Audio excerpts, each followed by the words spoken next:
한혜라의 집에서 열린 그 저녁은 겉으로는 축하 자리였는데요.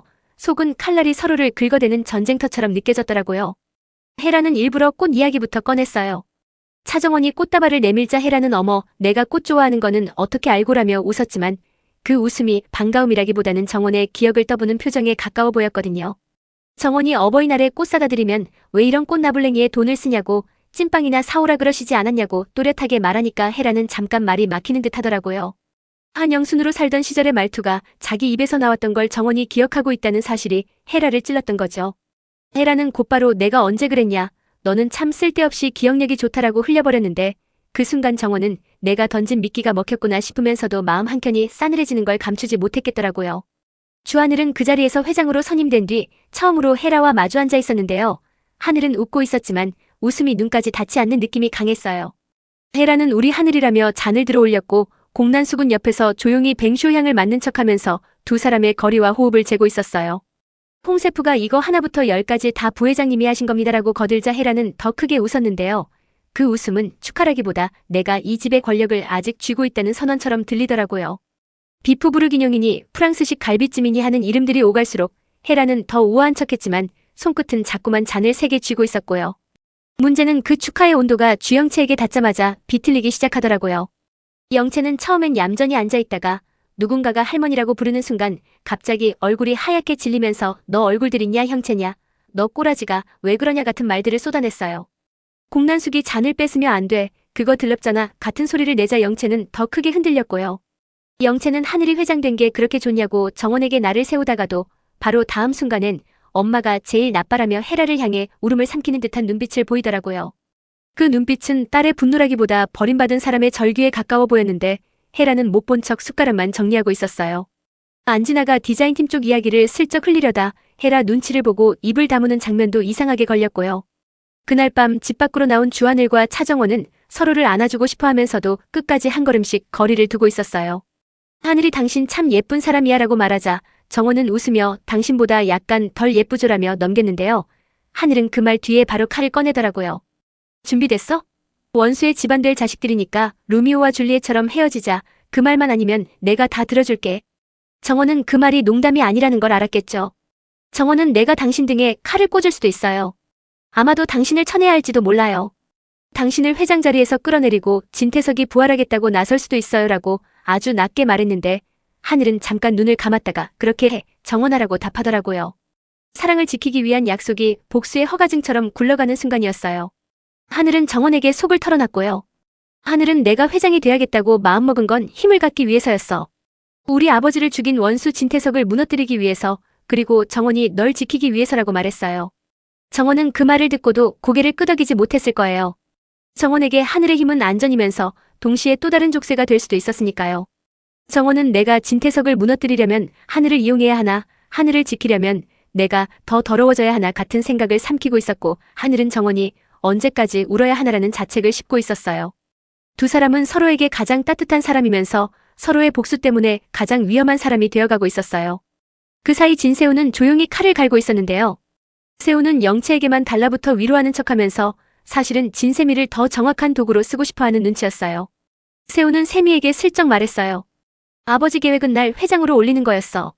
아버지 라인, 내 라인, 지지 기반도 탄탄했는데 주하늘이 이사들을 매수해서 결과가 뒤집혔어. 세미가 말도 안 돼. 하늘 오빠 그런 사람 아니야 라고 반발하자 세우는 보이는 것만 믿으면 안 돼. 주하늘이 해외 투자자랑 짜고 건양 주식 10%를 더 확보했어. 증거도 있어라고 눌러버렸어요. 세우는 그 말을 하면서 세미의 얼굴을 끝까지 관찰하고 있었어요. 세미가 놀라면서도 계산하는 눈빛을 띠는지 아니면 흔들리는지 보고 싶어 했던 거죠. 세우는 곧바로 스위스 계좌 얘기를 꺼냈는데요. 혹시 아버지가 스위스 계좌 얘기한 적 있어? 세미가 그게 뭔데? 라고 묻자 세우는 진태석이 따로 관리해온 자금, 외부 접근 못하게 철저히 막아둔 돈이라고 설명했어요. 세미는 처음엔 믿지 않는 표정이었지만 아버지가 나를 아낀다면서 숨긴 게 또 있나라는 생각이 드는 순간 표정이 바뀌더라고요. 세우는 그 변화를 놓치지 않았고 그 돈으로 건양 주식을 더 확보해야 돼. 비밀번호만 알면 돼. 어딘가에 기록해놨을 거야 라고 압박했어요. 세우는 가족이라는 단어를 아주 교묘하게 꺼냈어요. 아버지를 다시 일으켜 세우려면 세미 너랑 내가 힘을 합쳐야 돼. 세미는 그 말에 흔들릴 수밖에 없었겠죠. 세미는 하늘아와 진태석 사이에서 딸로 살지만 정작 둘에게서 완전한 믿음을 받아본 적이 없다는 외로움이 늘 있던 사람이었으니까요. 바로 그때 샘이 머릿속에 섬뜩한 단서가 떠오르기 시작했는데요. 헤라가 갑자기 엄마 생일도 아닌데 생일인 척 파티를 열어두고 그날만큼은 이상하리만큼 금고 쪽을 오가게 만들었던 기억에 스치더라고요.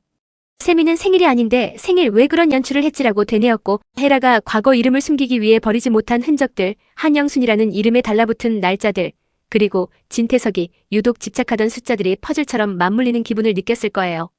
세미는 겉으로는 아빠한테 말하면 되잖아라고 버텼지만 속으로는 이미 비밀번호가 숨겨져 있을 만한 장소를 그려보고 있었어요. 동시에 차정원은 그 집안에서 더 큰 위험을 감지하고 있었어요.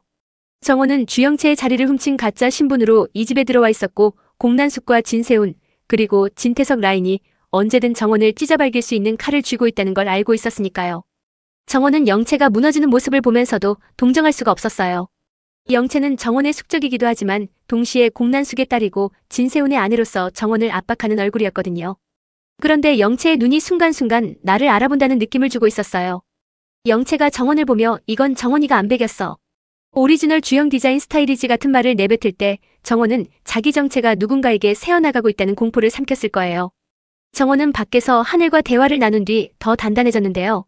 정원은 진태석을 무너뜨릴 수 있는 확실한 방아쇠가 필요했어요. 그 방아쇠가 바로 스위스 계좌 비밀번호일 수도 있다는 걸 정원도 감각적으로 알아차리고 있었고요. 다만 정원은 그 비밀번호를 쥐는 순간 하늘까지 더 깊은 수렁으로 끌어들이게 될까봐 입술을 깨물고 있었어요. 정원은 하늘을 사랑하지만 하늘이 회장인 한건양 그룹은 정원이 무너뜨려야 하는 적이기도 하잖아요. 그 모순 때문에 정원 마음은 한 번씩 무너졌다가 다시 일어나고 있었던 겁니다. 공난숙은 그걸 더 빨리 알아차린 사람처럼 움직이고 있었어요. 난숙은 영채를 달래는 척하면서 속삭였어요. 영채야, 너 요즘 이상해 보이게 만드는 사람 누군지 알아? 내 자리 뺏으려는 사람은 늘 가까이 있어. 영채는 그 말에 더 불안해졌고 난숙은 그 불안을 하늘과 정원 쪽으로 밀어붙이기 시작했어요. 난숙은 하늘이 확보해뒀다는 10% 지분 얘기를 일부러 더 키워서 헤라에게도 흘렸고, 헤라는 겉으로는 웃으면서도 속으로는 하늘이 정말 외부 투자자랑 손을 잡았나? 아니면 누가 하늘을 함정에 빠뜨리려 하나 계산하고 있었겠죠. 윤비서가 헤라에게 보고서를 올리는 척하면서 사실은 어느 쪽이 더 강한지 눈치만 보는 모습도 은근히 보이더라고요. 그 무렵 차기범은 다른 곳에서 피를 말리고 있었는데요. 기범은 차정원의 양부로서 정원이 진태석과 얽힌 사건의 결정적 고리를 쥐고 있다는 걸 알고 있었어요.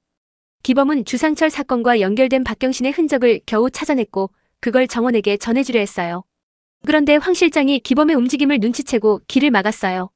황 실장은 진태석의 해결사로서 늘 조용히 치우는 사람이었고 기범은 정원이를 건드리면 너희는 끝이야 라고 이를 갈았지만 지금의 기범에게는 힘이 부족했죠. 기범은 마지막으로 하늘에게 연락을 시도했는데 연결음이 길게 울리는 동안 기범 손이 떨리고 있는 게 눈에 선했어요. 기범은 정원을 지키려면 진태석의 돈줄부터 끊어야 한다는 생각을 붙잡고 있었고 그 돈줄의 핵심이 스위스 계좌라는 걸 직감하고 있었을 거예요. 다시 하늘아의 집으로 돌아오면 진세미는 결국 움직였는데요. 세훈의 말이 계속 귓가를 때리면서 잠을 못 이룬 세미는 헤라의 서재로 발걸음을 옮겼어요. 헤라가 늘 잠가두는 서랍, 헤라가 그 누구도 손대면 안 된다고 경고하던 금고, 그리고 헤라가 과거 이름을 숨기려다 실패했던 오래된 서류들 말이에요. 세미는 손이 떨리면서도 나는 딸이니까, 나는 권리가 있으니까라고 스스로를 설득했을 거예요.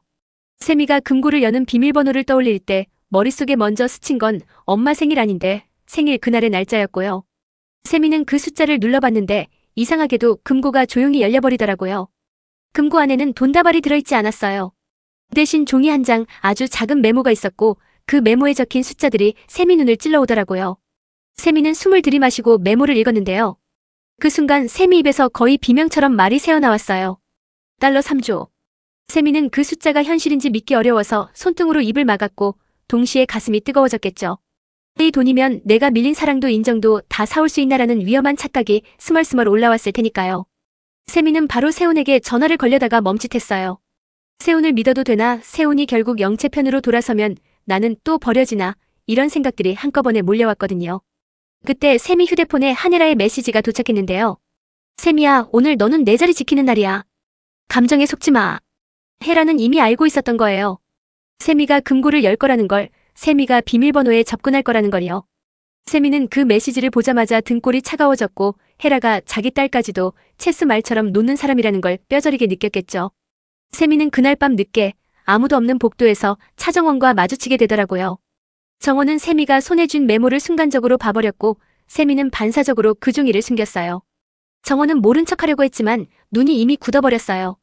정원은 조용히 말했어요. 세미 씨, 손에 든 거 아버지 건가요?